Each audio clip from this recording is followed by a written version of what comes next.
While conducting research for my videos, I'm always struck by the zealousness and piety exhibited by converts to the Catholic faith. I've already made one video on this topic before, but here are a few more examples that hopefully will inspire you. Thomas Byles was the son of an English Congregationalist minister. He converted to Catholicism as a young man and became a priest in 1902. In 1912, he was invited to officiate his brother's wedding in New York City. To get there, he booked a second-class ticket on board the Titanic. He said Mass for passengers during the journey. After the Titanic hit an iceberg, Father Byles helped passengers escape the sinking ship. He refused to board a lifeboat himself and instead led prayers and offered absolution. His body was never recovered. Saint Cecilia Yu So-sa converted to Catholicism when she married her husband Augustine. They were both members of Korea's small Catholic community, and they faced a lot of persecution.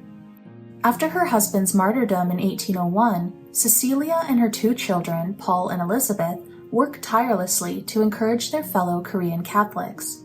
Their efforts made them targets during a new round of persecution in 1839. Cecilia's children were killed by beheading, but the law forbid elderly people from the same method of death. Her captors instead decided to beat her to death.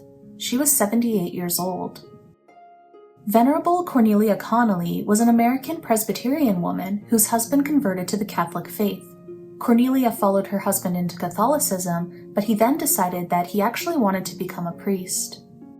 Cornelia accepted this decision and became a nun herself, but her husband later changed his mind and demanded that she return to their marriage. He started attacking the Catholic Church and even kidnapped their children.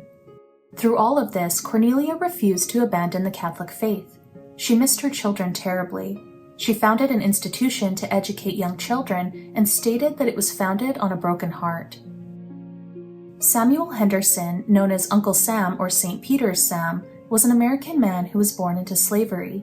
After the Civil War, he became a Baptist minister at a church located next to a Catholic church called St. Peter's in Memphis, Tennessee. He started attending the Catholic Church to listen in on the homilies and eventually felt called to become a Catholic himself. He also became the church's handyman and took it upon himself to protect the church's priests as an escort because they lived in a very anti-Catholic area. When he died, his body was carried to the grave by 8 Dominican friars. The Diocese of Memphis is currently investigating his sainthood cause. Venerable Ignatius Spencer was the great-great-great-uncle of Diana, Princess of Wales. He was born into the English nobility and became an Anglican priest in 1824. Plagued by doubts about Anglicanism, he converted to the Catholic faith and became a Catholic priest in 1832. He founded the Crusade of Prayer for the Conversion of England and was passionate about a reunion between Catholics and Protestants in the country. In 1847, he joined the Passionist congregation. He traveled all over the UK and Ireland calling for the conversion of England. He died in 1864 at the age of 64. Servant of God Ruth Pakaluk was a young woman from New Jersey who was initially an atheist. After meeting her husband Michael, the couple began a search for truth that eventually led them to the Catholic Church. After the birth of her first child, Ruth became passionate about the pro-life movement. She joined the Massachusetts Citizens for Life and eventually became their president, appearing on TV and radio shows to denounce the evils of abortion. Ruth continued her work in the pro-life movement despite her deteriorating health due to cancer. She died in 1998 at the age of 41, and the Vatican has recently said that her sainthood cause may move forward. I hope learning about these Catholic converts has inspired you as much as they inspire me.